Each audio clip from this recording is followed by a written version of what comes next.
Ayan. Ang labo kanina. Medyo okay na yung signal. Ayan. Ayan po si Ma'am Susana. Kayo po ay nanalo ng Balikbayan Box from US2, Maryland.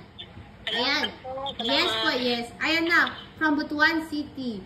Maganda na yung signal nyo kasi kanina hindi maganda. So, at kasi nasabi nyo na may edad na yung mga anak nyo, may nalagay akong pambata doon, ibibigay nyo na lang sa mga apo ninyo. At saka may mga goods po akong nalagay doon. Wala kayong babayaran, lahat free. Okay? Ang gawin nyo lang po, wala kayong babayaran. Ang gagawin nyo lang, isend nyo lang sa akin yung shipping address ninyo kasi sa Lunes, ipapadala ko na tong box para sa inyo. Okay? Saan po tong Butuan City? Sa Tagibo, Porok City. Saan to? Sa Visayas ba to?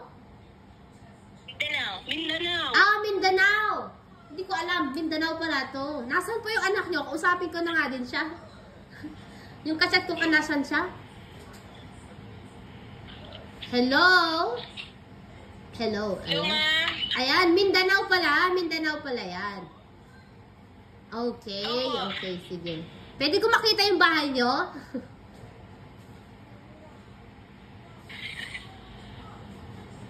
Bahay namin to. Gumala lang si mama dito. Ah, okay, sige, no problem. Shut